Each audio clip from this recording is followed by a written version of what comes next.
السلام علیکم ورحمۃ اللہ وبرکاتہ۔ الحمد للہ رب العالمین والصلاة والسلام علی رسولہ الکریم وعلی آلہ وصحبہ ومن سار علی نہجہ الی یوم الدین وسلم تسلیما کثیرا، اما بعد۔ ہم نے سابقہ درس میں سورۃ البقرہ کی آیت نمبر 219 اور 20 لی تھی، ان آیتوں کو دہراتے ہیں۔ اعوذ باللہ من الشیطان الرجیم، یسألونک عن الخمر والمیسر، سوال کرتے ہیں آپ سے شراب اور جوئے کے بارے میں۔ قل فیہما اثم کبیر ومنافع للناس، کہہ دیجئے کہ ان دونوں میں بہت بڑا گناہ ہے اور لوگوں کے کچھ فائدے بھی ہیں۔ وَإِثْمُهُمَا أَكْبَرُ مِن نَّفْعِهِمَا، اور ان دونوں کے جو نقصانات اور گناہ ہیں وہ زیادہ بڑے ہیں ان کے فائدے سے۔ ہم نے ذکر کیا تھا کہ شراب جو کہ ام الخبائث ہے اور ہر برائی کی جڑ اور اس کی یعنی کہ بنیاد ہے، اس کو ہر شریعت میں حرام کیا جاتا رہا ہے، اور جبکہ یہ شراب لوگوں کی گھٹی میں پڑی تھی، اس لیے پھر اس کی حرمت جو ہے اسلام میں یکبارگی نہیں ہوتی بلکہ آہستہ آہستہ ہوتی ہے۔ تو یہ ان آیات میں سے ہے کہ جس میں شراب کی قباحت کا بیان کیا گیا، اور جوئے کا بھی، جوئے اور شراب کی جو قباحتیں ہیں، اس کے اندر جو غلط پہلو ہیں اور نقصانات ہیں جو دین دنیا کے لحاظ سے، اس کا بیان کیا گیا ہے، اس کا اشارہ کیا گیا ہے، لیکن دو ٹوک طور پر حرام نہیں کیا گیا۔ اور شراب کے بارے میں ہم نے ذکر کیا تھا کہ خمر کیا چیز ہے۔ خمر کا لفظی معنی خمار سے کہ کسی چیز کو ڈھانپنا، تو وہ پردہ، وہ اوڑھنی کہ جو عورت استعمال کرتی اپنے چہرے کو، سر کو ڈھانکنے کے لیے، اس کو خمار کا نام دیا جاتا ہے۔ اسی سے لفظ خمر ہے کہ جو عقل کو ڈھانپتی ہے، اور عقل کی حفاظت جو ہے ہر شریعت میں اہم ترین شریعت کے مقاصد میں سے ہے، تو اسی لیے اس کو حرام کیا گیا۔ اور خمر کے حوالے سے اللہ کے نبی صلی اللہ علیہ وسلم کا فرمان ہم نے ذکر کیا تھا کہ کل مسکر خمر، کہ ہر وہ چیز جو نشہ آور ہو وہ شراب ہے، خمر ہے، اور جو بھی نشہ آور چیز ہے وہ کیا ہے، وہ حرام ہے، چاہے وہ کسی بھی انداز کی کیوں نہ ہو، کسی بھی شکل و صورت میں کیوں نہ ہو، کھائی جاتی ہو، پی جاتی ہو، سونگھی جاتی ہو، کسی بھی انداز سے کیوں نہ ہو، سبھی جس میں نشہ ہے، اور نشہ جو ہے کہ جس نشے سے مستی آتی ہے۔ اور ہم نے فرق بیان کیا تھا نشے کے اندر اور وہ چیز جس سے انسان صرف اور صرف جو ہے اس کو نیند آتی ہے، اونگ آتی ہے، دونوں میں فرق ہے۔ تو یہاں شراب جس کو کہا گیا ہے وہ چیزیں ہیں کہ جو نشہ آور ہیں۔ تو اسی طرح میسر، یسر سے آسان چیز کہ وہ مال جو انسان بغیر کسی محنت و مشقت کے حاصل کر لیتا ہے، اور جو لین دین کے خرید و فروخت کے جو قواعد و ضوابط ہیں ان سے ہٹ کر ہوتا ہے، اس کو میسر کا نام دیا گیا ہے۔ تو اس میں بھی جو دین دنیا کے طرح طرح کے نقصانات ہیں، دنیاوی لحاظ سے دنیا کے لوگوں کے اندر جو مخالفتیں پیدا ہوتی ہیں، دشمنیاں آتی ہیں، اور دینی لحاظ سے بھی اللہ تعالیٰ کے حکم کی نافرمانی ہے۔ اور یہاں پر ایک اہم چیز کہ اسلام نے جن چیزوں کو حرام اور ناجائز کیا ہے، عموماً وہ چیزیں ہیں کہ جو بندوں کے نقصان کے لیے ہیں، جس بندوں کا نقصان ہے دین کے لحاظ سے ہو یا دنیا کے لحاظ سے ہو۔ تو ان دونوں کے بارے میں پوچھتے ہیں لوگ، قل فیہما اثم کبیر ومنافع للناس، کہہ دیجئے کہ اس میں دونوں میں بہت بڑا گناہ ہے اور اس میں کچھ فائدے بھی ہیں، واسمہما اکبر من نفعہما، اور لیکن ان کا جو گناہ ہے، ان کا جو نقصان ہے، ان کے فائدے سے بڑھ کر ہے۔ اس میں اس بات کا بیان ہے کہ اگر کسی چیز میں کچھ فائدے ہوں لیکن اس کے نقصانات کا پہلو زیادہ ہو تو نقصانات کو مد نظر رکھا جائے گا، نہ کہ اس کے چند فائدوں کی خاطر جو ہے اس حرام چیز کو کیا جائے۔ وَيَسْأَلُونَكَ مَاذَا يُنْفِقُونَ، اور تم سے یہ بھی سوال کرتے ہیں کہ کیا خرچ کریں۔ قُلِ الْعَفْوَ، کہہ دیجئے کہ جو عفو ہو۔ عفو کے معنی ہم نے کیا تھا کہ اس میں کہ علماء نے دو معنی کیے ہیں، کہ عفو کے معنی جو اچھی بہتر چیز ہے اس کو بھی عفو کا نام دیا جاتا ہے، اور عفو کے معنی یہ بھی کہ جو چیز زائد ہو۔ تو اس میں دونوں ہی معنی آتے ہیں کہ مال وہ خرچ کرو جو بہتر افضل ہو، اور وہ مال خرچ کرو جو تمہاری اپنی بنیادی ضرورت سے ہٹ کر ہو، بڑھ کر ہو۔ یہ نہ ہو کہ خرچ کر دو اور بعد میں لوگوں سے مانگتے پھرو۔ تو اس لیے فرمایا کہ وہ دو اللہ کی راہ میں خرچ کرو کہ جو اچھا بہتر ہو اور تمہاری بنیادی ضرورت سے بڑھ کر ہو۔ كذلك يبين الله لكم الآيات لعلكم تتفكرون۔ اسی طرح اللہ تعالیٰ بیان کرتا ہے تمہارے لیے اپنی آیتوں کو، اپنے احکامات کو، تاکہ تم غور و فکر کرو فی الدنیا والآخرت، دنیا اور آخرت میں۔ وَيَسْأَلُونَكَ عَنِ الْيَتَامَى، اور تم سے سوال کرتے ہیں یتیموں کے بارے میں۔ قُلْ إِصْلَاحٌ لَهُمْ خَيْرٌ، کہہ دیجئے کہ ان کی اصلاح کرنا، ان کو سنوارنا بہتر ہے۔ وَإِن تُخَالِطُوهُمْ فَإِخْوَانُكُمْ، اور اگر تم ان کو اپنے ساتھ ملا لیتے ہو تو وہ تمہارے بھائی ہی ہیں۔ واللہ یعلم المفسد من المصلح، اور اللہ تعالیٰ جانتا ہے کون ہے جو فساد کرتا ہے اور کون ہے جو اصلاح کرنے کا ارادہ رکھتا ہے۔ وَلَوْ شَاءَ اللَّهُ لَأَعْنَتَكُمْ، اور اگر چاہتا اللہ تعالیٰ تو تم کو ضرور مشقت میں ڈال دیتا۔ ان اللہ عزیز حکیم، بے شک اللہ تعالیٰ بڑا ہی غالب حکمت والا ہے۔ ہم نے ذکر کیا تھا اس آیت کے حوالے سے کہ سوال یتیموں کے بارے میں کس لحاظ سے ہے کہ یتیموں کے مال، ان کو اپنے مالوں کے ساتھ ملا لینا، اس کا حکم کیا ہے؟ کیونکہ اس سے پہلے وہ آیات نازل ہوئی ہیں کہ جس میں یتیموں کا مال کھانے کی سخت وعید آتی ہے اور شدید مذمت کی گئی ہے یتیموں کا مال کھانے والوں کو، وہ جس پر جو ہے صحابہ کرام جن کے پاس کوئی یتیم بچے تھے ان کی کفالت وہ کر رہے تھے، تو ان صحابہ کو فکر ہوتی ہے کہ کہیں وہ یتیموں کا مال نہ چاہتے ہوئے بھی اور غیر ارادی طور پر بھی نہ کھا لیں اور اللہ کے ہاں مجرم ٹھہریں۔ تو اس پر سوال کیا گیا تھا یتیموں کے بارے میں کہ ہم ان کے ساتھ کیسے رکھیں، کیسا معاملہ کریں۔ تو اللہ فرماتا ہے کہ ان کی اصلاح کرنا ضروری ہے، اور اصلاح میں ان کی تربیت جو دین پر، ایمان پر ہو، توحید عقیدے پر ہو، اور دین کا علم ان کو سکھانا اور آخرت کی رغبت دلانا، اس کی ان کے تربیت پیدا کرنا جو اصل ان کی تربیت ہے۔ اور پھر جہاں تک ان کے مال کا معاملہ ہے، جو صحابہ نے ان کو بالکل الگ تھلگ کر دیا تھا ان کا مال، کہ کہیں ان کے مال میں سے کوئی چیز ان کے پاس نہ آ جائے، تو اللہ فرماتا ہے کہ اگر تم ان کے مال اپنے ساتھ ملا لیتے ہو، ان کے کھانا پینا اکٹھا کر لیتے ہو اپنے گھر میں، تو کوئی یعنی کہ یہ جائز ہے، کیونکہ اللہ تعالیٰ جانتا ہے لوگوں کو کہ کون بگاڑ کی، فساد کی، بدنیتی رکھتا ہے یتیم کا مال کھانے کی، اور کون ہے کہ جس کی نیت صحیح، خالص، صحیح، صاف ہے اور وہ اصلاح چاہتا ہے، اس کا مقصد کوئی مال کھانا نہیں ہے۔ تو اللہ تعالیٰ دلوں کو جانتا ہے، اس لیے اگر تم یتیموں کے کھانے پینے کو اپنے ساتھ ملا لیتے ہو، اکٹھا کر لیتے ہو گھر میں، تو تب بھی اس میں کوئی مشکل بات نہیں، جائز ہے، کیونکہ اصل مقصد جو ہے وہ حرام سے بچنا ہے، اور اللہ تعالیٰ جانتا ہے کون حرام سے بچنے کی کوشش کرتا ہے اور کس کی کوشش نہیں ہے۔ اور اس لیے اللہ تعالیٰ نے کہا کہ اللہ تعالیٰ چاہتا تو تم کو ضرور مشقت میں ڈالتا، اور مشقت کیا ہوتی کہ تمہیں حکم دیتا کہ یتیموں کو الگ تھلگ رکھو، ان کے مال کو اپنے مال کے ساتھ نہ ملاؤ، لیکن آخر میں ان اللہ عزیز الحکیم کہہ کر کہ اللہ تعالیٰ بڑا ہی غالب حکمت والا ہے، اس بات کی وارننگ دے دی کہ یتیموں کا مال کھانے والے جو ہیں اللہ تعالیٰ کا ان کے اوپر مکمل طور پر کنٹرول ہے، غلبہ ہے، جب اللہ چاہے ان کو پکڑ لے، ان کو رگڑ دے، لیکن اللہ حکیم ہے کہ وہ ہر چیز کسی حکمت کے تحت کرتا ہے اور فوری طور پر ہر ایک کی پکڑ نہیں کرتا۔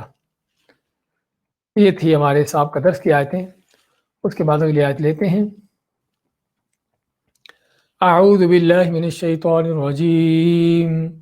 ولا تنكحوا المشركات حتى يؤمن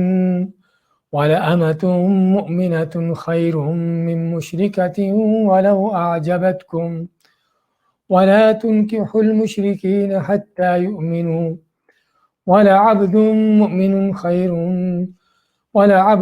مؤمن خير من مشرك ولو أعجبكم أولئك يدعون إلى النار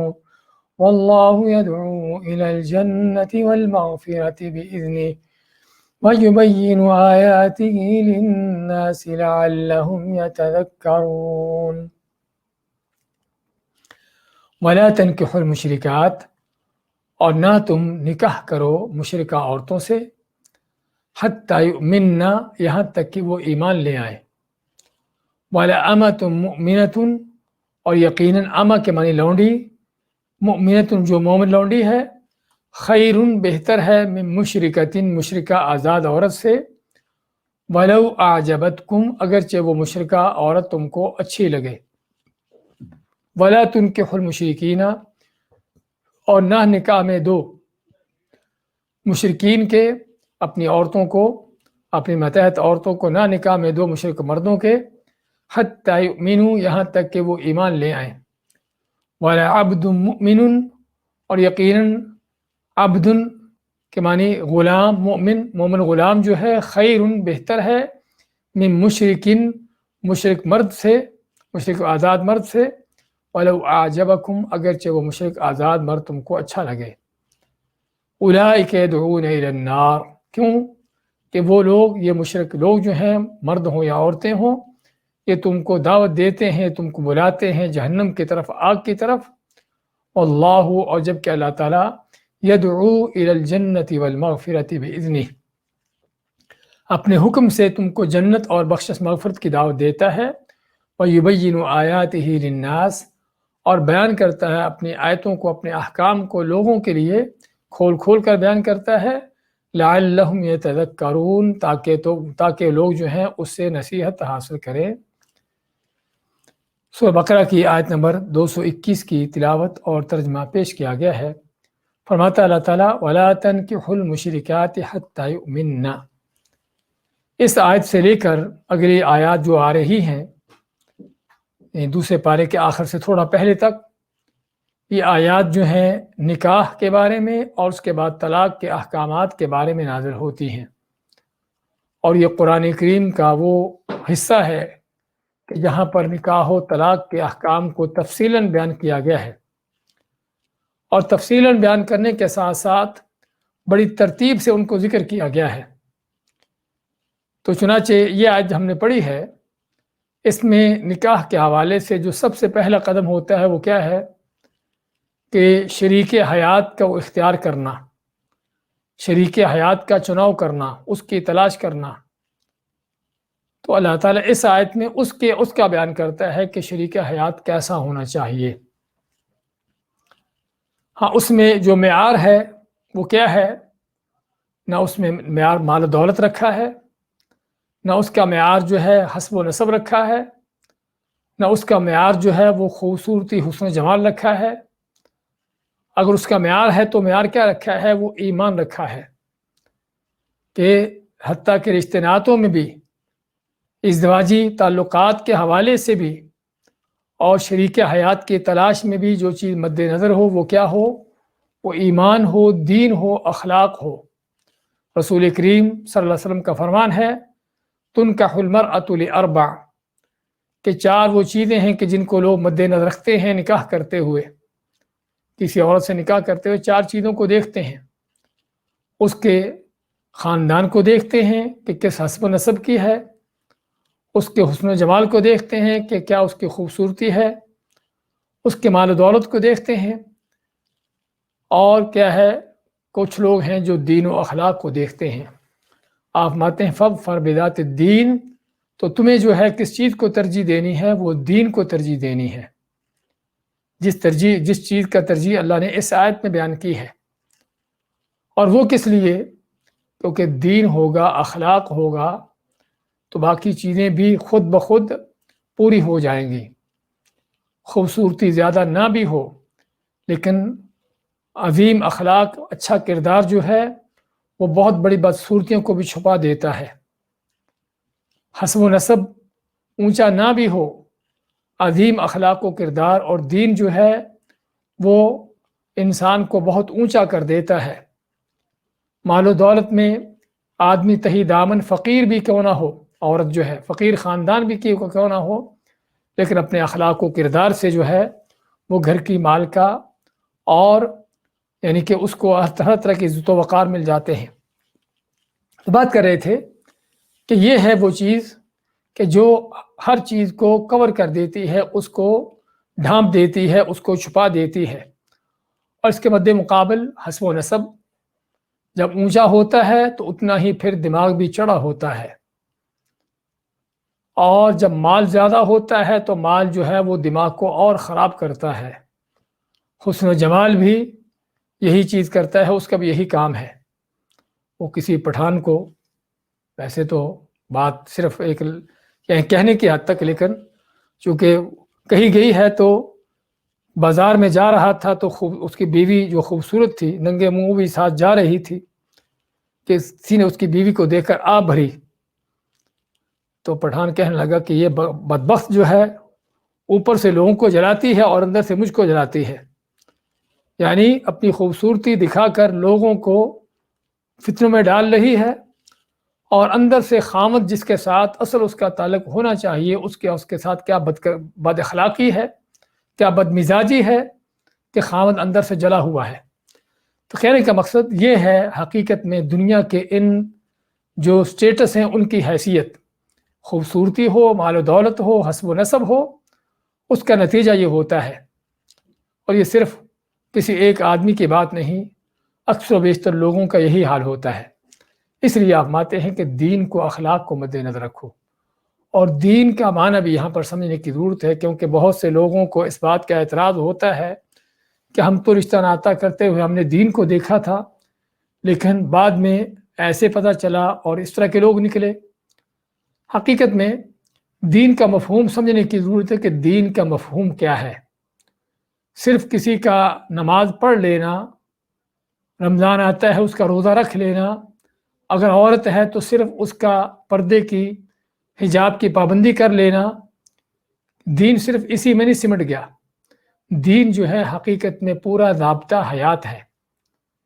کہ جو ایک اللہ کے ساتھ بھی بندے کا تعلق قائم کرتا ہے، اور اس کے ساتھ بندوں کے ساتھ بھی اس کے تعلقات کو قائم کرتا ہے، اس کو تعلیم دیتا ہے کہ بندوں کے ساتھ کس طرح سے تعلق رہنا چاہیے۔ تو اس لحاظ سے دین کا تصور جو ہے، مفہوم جو ہے بہت وسیع ہے، کہ دین کے ساتھ اگر اخلاق نہیں ہے، اگر کردار نہیں ہے، تو وہ دین صرف ایک رسم ہے، صرف ایک دھوکہ ہے جس کی کوئی حقیقت نہیں۔ تو اس لیے ضرورت ہے اس چیز کو دیکھنے کی کہ دین ہے کیا اور دین کی حیثیت کیا ہے۔ رسول کریم صلی اللہ علیہ وسلم نے اور اس سے پہلے قرآن کریم نے جس چیز کی ہم کو تعلیم دی ہے دین کے حوالے سے، وہ صرف اور صرف کوئی عبادت نہیں ہے، وہ زندگی کا ہر شعبہ ہے، چاہے اللہ کے ساتھ تعلق کا معاملہ ہو یا بندوں کے ساتھ ہو۔ تو اس لیے بعض اوقات جو لوگ اعتراض کرتے ہیں یا اس چیز کو اٹھاتے ہیں کہ ہم نے تو دین دیکھا تھا، وہ دین صرف انہوں نے صرف ایک طرف سے دیکھا، جو صرف عبادت کا دین تھا، اخلاق کا دین نہیں دیکھا۔ اس لیے ضرورت ہے دین کو مکمل طور پر سمجھنے کی بھی، اور مکمل نظروں سے اس کو دیکھنے کی بھی، اور اگر اس طریقے سے دیکھا جاتا ہے تو پھر دھوکہ نہیں ہوتا، اور پھر جو ہے آدمی صحیح اختیار کرتا ہے، صحیح چناؤ کرتا ہے۔ تو بات کر رہے تھے کہ آپ نے دین کو ترجیح دینے کا حکم دیا، کس لیے؟ کیونکہ حقیقت یہ ہے کہ مرد بیوی کا، خاوند بیوی کا آپس کا تعلق صرف شہوانی جذبات کو پورا کرنے کے لیے نہیں ہے، بلکہ اس کا تعلق جو ہے بہت بڑا ہے، اس سے کہیں آگے بڑھ کر ہے، کہ جس کا تعلق تہذیب و تمدن سے ہے، اخلاق و کردار سے ہے، معاشرے ماحول کو بنانے سے ہے، اور ایک خاندان کی بنیاد رکھنے پر ہے۔ بعض لوگ یہ تصور کرتے ہیں کہ شادی کا معنی، نکاح کا معنی، خاوند بیوی کا ملنا صرف اور صرف شہوانی جذبات کی تسکین، اور یہ بالکل غلط تصور ہے۔ حتیٰ کہ مجھے ایک دو دن پہلے ہی سوال آیا اسی حوالے سے، کہ کوئی عورت ہے کہتی ہے کہ مجھے بالکل کوئی کہ شہوانی لحاظ سے کوئی میری رغبت نہیں ہے، تو اس لیے میں نکاح نہیں کرنا چاہتی۔ ہاں، یہ ہے اس غلط مفہوم کا نتیجہ، جبکہ نکاح کا معنی اور ازدواجی تعلقات جو ہیں اس کا معنی بہت اس سے کہیں وسیع ہے۔ ایک ماحول، معاشرے میں ایک اچھے خاندان کی بنیاد رکھنا، کہ جو اچھے افراد پیدا کر سکے اور اس سے اچھا ماحول بنے، اچھا جو ہے معاشرہ پیدا ہو، اور اس کے ساتھ ساتھ اخلاق و کردار کی اعلیٰ بنیادیں رکھی جائیں، اور ہمدردی، محبت اور شفقت کے اشارے یعنی کہ یہ انداز ہوں۔ تو اس لیے ہمیں ضرورت ہے سب سے پہلے تو خاندان کے لحاظ سے، ازدواجی تعلقات کے لحاظ سے ان چیزوں کو سمجھنے کی، کہ اسلام نے نکاح کا جو حکم دیا ہے، اس کی جو ترغیب دلائی ہے، اس کے پیچھے اسلام کا مقصد کیا ہے۔ تو اس لیے وہ صرف اور صرف کوئی شہوانی جذبات کی تسکین نہیں ہے، بلکہ جو ہے وہ اس سے کہیں بڑھ کر ہے، اور اسی لیے ہر وہ شخص جو عقل و ایمان رکھتا ہے، ناممکن ہے کہ صرف اپنے شہوانی جذبات کی تسکین کے لیے جو ہے ایسے شخص سے تعلق قائم کر لے کہ جو ممکن ہے سب سے پہلے اسی کا دین ہی برباد کر دے، اس کے اولادوں کو خراب کر دے، اور اس کے خاندان کے اوپر بھی اس کے غلط اثرات مرتب ہو جائیں۔ یعنی خاوند یا بیوی میں سے کوئی ایک مشرک ہو، کافر ہو، اس کے شرک و کفر کا تعلق اس کے کفر و شرک سے یعنی کہ دوسرا فرد بھی متاثر ہو جائے، اولاد متاثر ہو، خاندان کے لوگوں پر اس کا اثر پڑے، تو چنانچہ جس کے اندر بھی تھوڑا بہت ایمان ہے وہ کبھی بھی ایسی چیز کی کوشش نہیں کرے گا اور ایسا کام نہیں کرے گا، ایسا قدم نہیں اٹھائے گا۔ تو چنانچہ قرآن کریم میں جب نکاح کے احکامات کو بیان کرنا شروع کیا تو سب سے پہلے ازدواجی تعلقات قائم کرنے کے لیے شریک حیات کا انتخاب کرنا، اس کا بیان کیا کہ کون سا شریک حیات ہو۔ اب چونکہ اصل یہ ہے کہ مرد جو ہے عورت کو طلب کرتا ہے، اس لیے اللہ نے پہلے مرد کا ذکر کیا جو عورتوں کو طلب کرتے ہیں نکاح کے لیے، اس چیز کے لیے۔ تو اللہ تعالیٰ نے فرمایا وَلَا تَنكِحُوا الْمُشْرِكَاتِ، مردوں کو مخاطب کرتے ہو فرمایا کہ مشرکہ عورتوں سے نکاح نہ کرو حتیٰ یؤمنّ، یہاں تک کہ وہ ایمان لے آئیں۔ مشرکہ عورتوں سے مراد جو عام لفظ ہے اس میں ہر مشرکہ عورت ہے،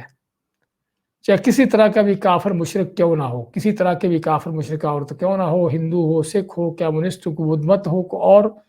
مجوسی کافر ہو یا یہودی عیسائی بھی کیوں نہ ہو۔ مشرکات کا لفظ عام ہے ہر لحاظ سے، اور اسی معنی کو بعض صحابہ نے سمجھا ہے، جس طرح کہ عبداللہ ابن عمر رضی اللہ عنہ کے بارے میں آتا ہے، وہ فرماتے تھے کہ اس سے بڑھ کر کون مشرک ہو سکتا ہے، اس سے بڑھ کر شرک کس کا ہو سکتا ہے کہ جو عورت کہتی ہو کہ میرا رب عیسیٰ ہے، حالانکہ وہ اللہ کا بندہ ہے، جس طرح کہ صحیح بخاری نے، امام بخاری رحمۃ اللہ علیہ نے ابن عمر کا یہ قول نقل کیا ہے۔ اور اس لیے ابن عمر رضی اللہ عنہ کا موقف تھا کہ حتیٰ کہ اہل کتاب سے بھی ان سے بھی نکاح کرنا جائز نہیں اگر وہ عورت مشرک ہو، یعنی کہ اہل کتاب کی عورت بھی، یہودی عیسائی عورت بھی اگر مشرکہ ہو، شرک کرتی ہو،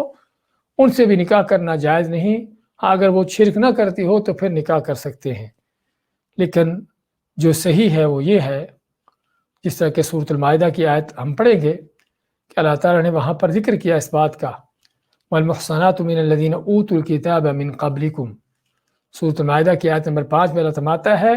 کہ جس طرح تمہارے لیے مومن عورتوں سے نکاح کرنا حلال کیا گیا ہے، جائز قرار دیا گیا ہے، ایسے ہی والمحصنات جو پاک دامن عورتیں ہیں من الذین اوتوا الکتاب، ان لوگوں کی جن کو تم سے پہلے کتاب دی گئی، یعنی یہود و نصارہ۔ لیکن اللہ نے پاک دامنی کی شرط رکھی کہ بدکار زانی نہ ہو،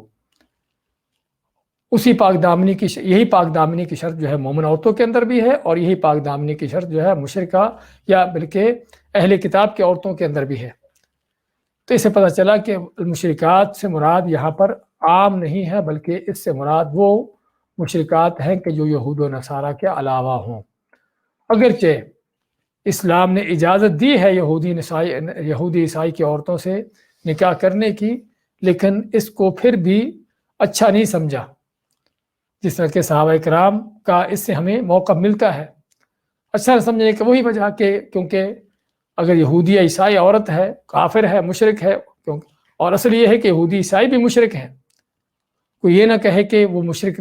نہیں ہے اس لیے اللہ نے اس کی اجازت دی ہے، بلکہ اللہ نے صاف طور پر ان کو بھی مشرک قرار دیا ہے، اور قرآن کریم کی کئی آیات میں اللہ نے ان کو کافر کھلے طور پر ان کو کافر مشرک کہا ہے۔ لیکن انہی آیات میں وقالت الیہود عزیر ابن اللہ وقالت النصارى المسیح ابن اللہ، اور آخر میں کیا فرمایا سبحانہ عما یشرکون، کہ یہودیوں نے کہا کہ عزیر اللہ کا بیٹا ہے، عیسائیوں نے کہا کہ عیسیٰ اللہ کا بیٹا ہے۔ اللہ فرماتا ہے کہ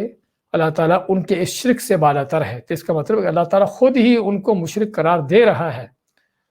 ان کو دوسری آیتوں میں خود ہی اللہ نے کافر قرار دیا ہے یہود و نصارہ کو۔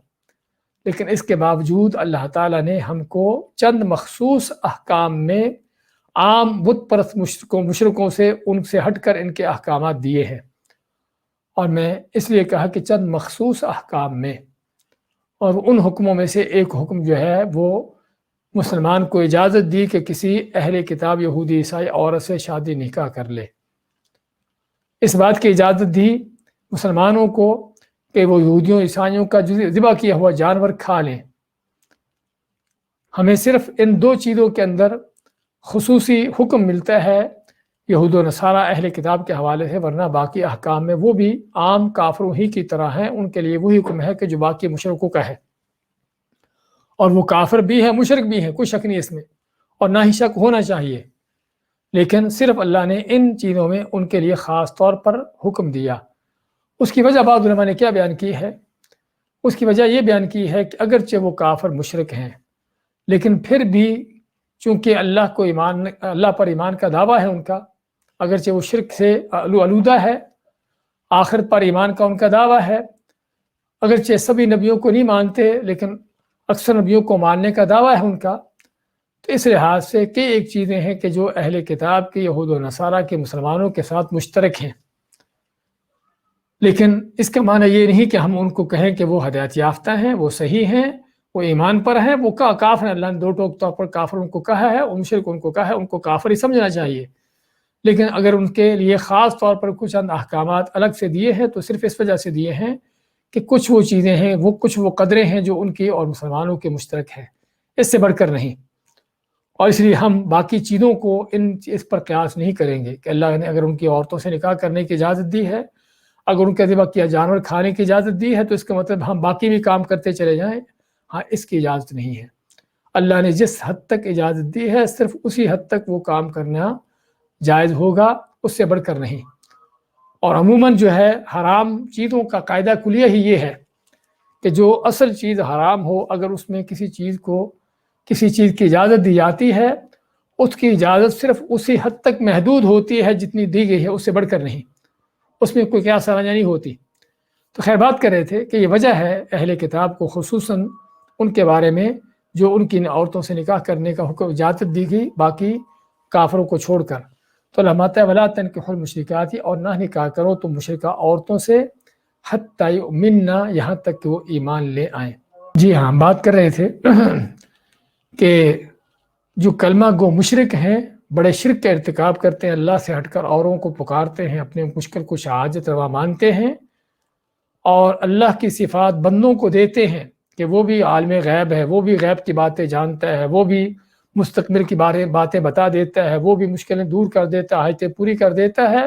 فلاں غوث ہے اور فلاں داتا ہے اور فلاں گنج بخش ہے۔ جو اللہ تعالیٰ کی اس طرح کی صفتیں بندوں کو دیتے ہیں، یہ بڑے شرک میں مبتلا، یہ بھی مشرک ہیں۔ ان کا بھی حکم وہی ہے جو مشرکین کا حکم ہے،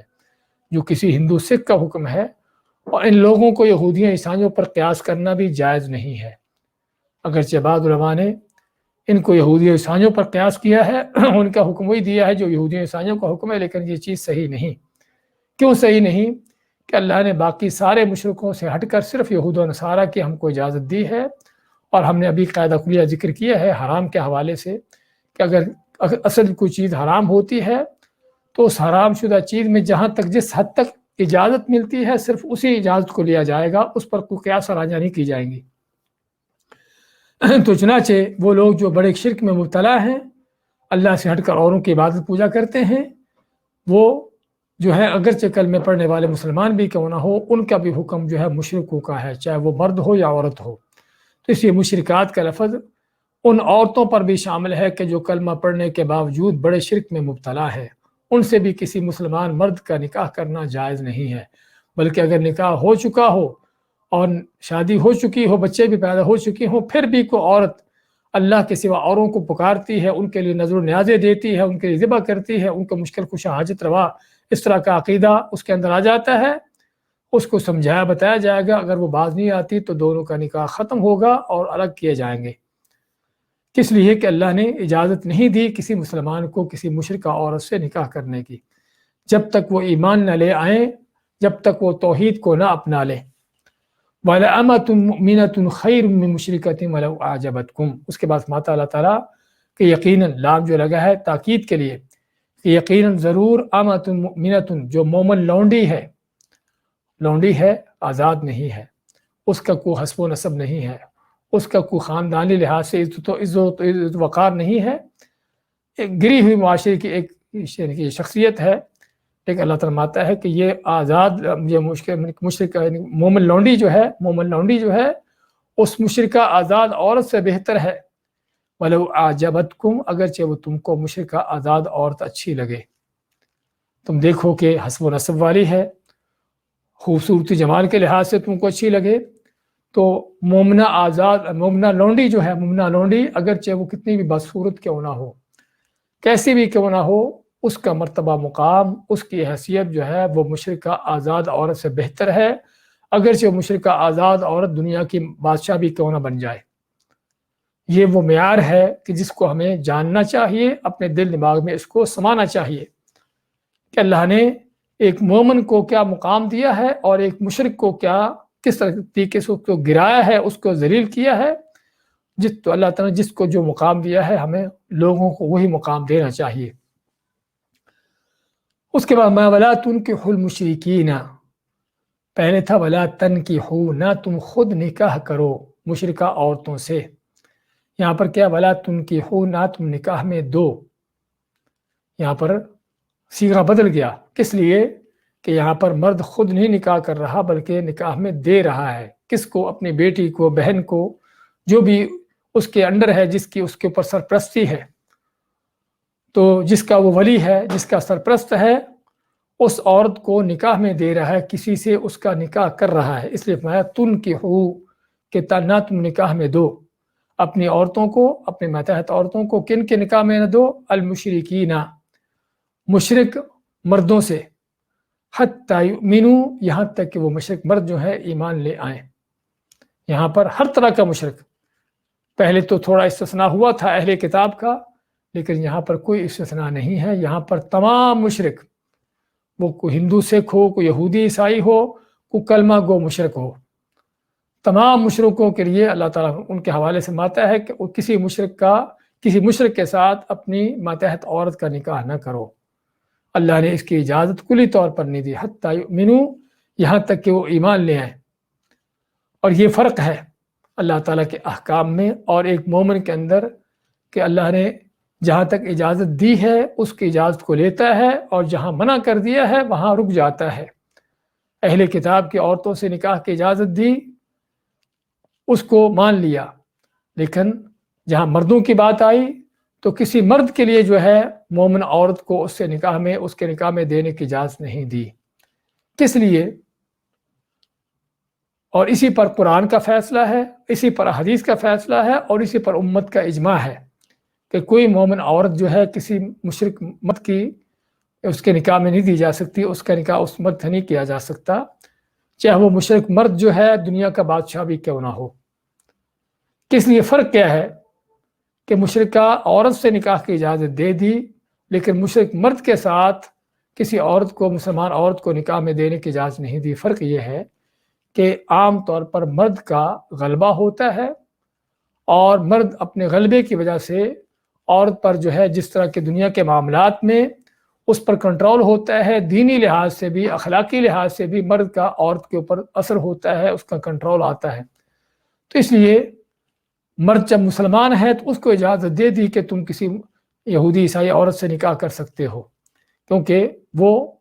اصل تو یہ ہے کہ اس عورت سے متاثر نہ ہو اپنے دین عقیدے کے لحاظ سے، اور اپنے دین پر قائم رہے۔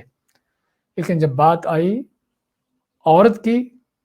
کہ مسلمان عورت کی جس سے مشرک مرد نکاح کرے، تو مشرک مرد جو ہے اس عورت پر حاوی ہو سکتا ہے، اس پر غالب ہو سکتا ہے، اور ممکن ہے کہ اس کو اس کے دین سے پھیر دے، اس کو ایمان سے، اسلام سے نکال کر کفر کی طرف لے جائے۔ تو اس لیے یہاں پر اجازت نہیں دی کہ کوئی بھی مشرک کیوں نہ ہو، دنیا کا کیسا بھی مشرک کیوں نہ ہو، اس کے نکاح میں اپنی مسلمان عورت کو نکاح میں نہ دو۔ ولا تنکحوا، ایک چیز۔ دوسری چیز، تنکحوا کا لفظ ہم کو کیا معنی دیتا ہے کہ نہیں نکاح میں دو۔ مخاطب کیا جا رہا ہے کس کو؟ عورتوں کے سرپرستوں کو، عورتوں کے اولیاء الامور کو، عورتوں کے ولیوں کو، جسے پتہ چلا کہ عورت کے نکاح کے لیے ضرورت ہے اس کے ولی ہونے کی، اس کا سرپرست ہونے کی۔ اور یہ وہ مسئلہ ہے کہ جو احادیث میں بالکل دو ٹوک اور کھلے اور واضح ہے۔ نبی کریم صلی اللہ علیہ وسلم نے کئی ایک احادیث میں اس کو کھل کر بیان کیا ہے۔ لا نکاح الا بولی، آپ مانتے ہیں کہ ولی کے بغیر نکاح نہیں ہوتا۔ دوسری حدیث میں آتے ہیں ایما امرأۃ نکحت بغیر ولی فہی زانیہ، کہ جو عورت بھی ولی کے بغیر نکاح کر لیتی ہے وہ زانی بدکار عورت ہے۔ یہ باتیں سمجھنے کی ہیں، قرآن کریم سے سمجھ آئیں گی، احادیث سے سمجھ آئیں گی، ملا مفتیوں کی باتوں سے دور ہٹ کر۔ تو اللہ ماتا ولا تنکحوا، نہ نکاح میں دو، اب مشرکین مشرک مردوں کے اپنی عورتوں کو ان کے نکاح میں نہ دو،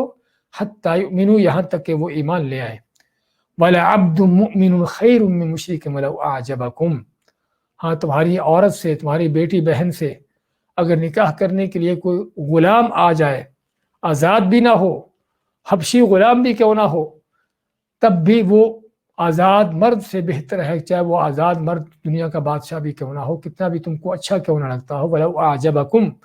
اگرچہ تم کو کتنا بھی اچھا کیوں نہ لگتا ہو، تو یہ غلام جو ہے مومن غلام جو ہے وہ اس آزاد مشرک مرد سے کہیں بہتر ہے۔ کس لیے بہتر ہے؟ اللہ نے آگے وجہ بیان کی، اولئک یدعون الی النار، کہ وہ مشرکہ عورتیں، یہ مشرک مرد جو ہیں وہ تم کو جہنم کی طرف بلاتے ہیں، تمہارے دین ایمان کو بھی برباد کر سکتے ہیں، تمہاری اولادوں کا دین بھی برباد کر سکتے ہیں، اور مزید آگے بڑھ کر کیا ہے کہ تمہارے خاندانوں پر بھی اثرات پیدا کریں گے۔ تو اس کا نتیجہ کیا ہوگا؟ جس کا دین برباد ہو گیا اس کا ٹھکانہ جہنم، جس ماتے کہ یہ تم کو جہنم کی طرف بلاتے ہیں۔ اور بات صرف خامد بیوی کی نہیں ہے، بات ہر کافر مشرک کی ہے، کہ ہر کافر مشرک اصل یہ ہے کہ وہ خود جہنمی ہے اور دوسروں کو بھی اس جہنم میں لے جانے کا وہ پروگرام رکھے ہوئے ہے، جبکہ اللہ تعالیٰ کیا ہے، واللہ یدعو الی الجنۃ والمغفرۃ بإذنہ، جبکہ اللہ تعالیٰ تم کو بلاتا ہے، اللہ تعالیٰ بلاتا ہے جنت کی طرف اور بخشش کی طرف، بإذنہ، اپنے حکم سے، اللہ تعالیٰ اپنے حکم سے جنت اور بخشش کی طرف بلاتا ہے۔ اور وہ جنت اور بخشش کہاں پر ہے؟ مومن عورت سے نکاح کرنے میں، مومن مرد سے اپنی بیٹی کا، اپنی بہن کا نکاح کرنے میں، یہاں پر جنت ہے۔ جیسے کیا پتہ چلا ہے کہ سب سے پہلا جو یعنی کہ مرحلہ ہے خاوند بیوی کا آپس میں شریک حیات کے اختیار کرنے میں، وہ یہ ہے کہ ایسے شریک حیات کو اختیار کرو جو تم کو جنت کو لے جانے والا ہو، جہنم کو لے جانے والا نہ ہو۔ اس لیے وہ ماں باپ، وہ سرپرست، وہ ولی سب سے بڑھ کر بددیانت ہے، سب سے بڑھ کر خائن ہے، اور اپنی اولادوں کے لحاظ سے سب سے بڑھ کر مجرم ہے، کہ جو اپنی بیٹیوں کو کسی مشرک کے، کسی مادہ پرست کے، کسی دنیا دار کے نکاح میں دے دیتے ہیں، کہ جو اس کی بیٹی بہن کا، اس کا دین ایمان برباد کر کے اس کو جہنم کو لے جاتا ہے۔ اور وہ سرپرست اور وہ اولیاء الامور جو ہیں نیک بخت ہیں، خوش قسمت ہیں، اللہ کے ہاں عظیم لوگ ہیں، کہ جو اپنی بہن بیٹیوں کے لیے کوئی نیک رشتہ تلاش کرتے ہیں، چاہے وہ غریب فقیر بھی کیوں نہ ہو۔ اصل معیار وہ یہ ہے۔ تو اللہ ماتا ہے کہ یہ تم جن کو تم دیکھتے ہو کہ بڑے تم کو اچھے لگتے ہیں، مشرک کافر دنیا مادہ پرست، یہ تم کو جہنم کی طرف بلاتے ہیں، اور اللہ تعالیٰ تم کو مغفرت جنت کی طرف بلاتا ہے۔ وَيُبَيِّنُ آیَاتِهِ لِلنَّاسِ، اور اپنی آیتوں کو، اپنے حکموں کو لوگوں کے لیے بیان کرتا ہے، لَعَلَّهُمْ يَتَذَكَّرُونَ، تاکہ وہ ان حکموں کو سیکھے، جانے، معلوم کرے، اور غور و فکر کر کے اس سے نصیحت حاصل کرے۔ تو بہت بڑی نصیحت ہے واقعی اس آیت کے اندر، جس کو ہمیں پانے کی، سمجھنے کی ضرورت ہے۔ دوبارہ دیکھیں آج کی اس آیت کو، وَلَا تُنكِحُوا الْمُشْرِكَاتِ وَلَا تَنكِحُوا الْمُشْرِكَاتِ، اور نہ تم نکاح کرو مشرکہ عورتوں سے، حتی یؤمنن، یہاں تک کہ جب تک ایمان نہ لے آئیں، وَلَأَمَةٌ مُؤْمِنَةٌ، اور یقیناً مومنہ لونڈی جو ہے، خیر، بہتر ہے، من مشرکۃ، مشرکہ آزاد عورت سے، وَلَوْ أَعْجَبَتْكُمْ، اگرچہ وہ تم کو مشرکہ عورت جو ہے اچھی لگے، وَلَا تُنكِحُوا الْمُشْرِكِينَ، اور نہ نکاح میں دو مشرک مردوں کے، اپنی عورتوں کو مشرک مردوں کے نکاح میں نہ دو، حتی یؤمنوا، یہاں تک کہ وہ ایمان لے آئیں، وَلَعَبْدٌ مُؤْمِنٌ، اور یقیناً مومن غلام جو ہے، خیر، بہتر ہے، مشرک آزاد مرد سے، وَلَوْ أَعْجَبَكُمْ، اگرچہ وہ تم کو مشرک اچھا کیوں نہ لگے، أُولَٰئِكَ يَدْعُونَ إِلَى النَّارِ، یہ وہ مشرک ہے جو تم کو جہنم کی طرف بلاتے ہیں، وَاللَّهُ يَدْعُو إِلَى الْجَنَّةِ، اور جب کہ اللہ تعالیٰ تم کو دعوت دیتا ہے، بلاتا ہے جنت کی طرف، المغفرت، اور بخشش کی طرف، بإذنہ، اپنے حکم سے، وَيُبَيِّنُ آیَاتِهِ لِلنَّاسِ، اور اپنے حکم بیان کرتا ہے لوگوں کے لیے، لعلہم یتذکرون، تاکہ لوگ نصیحت پائیں۔ بارک اللہ فیکم۔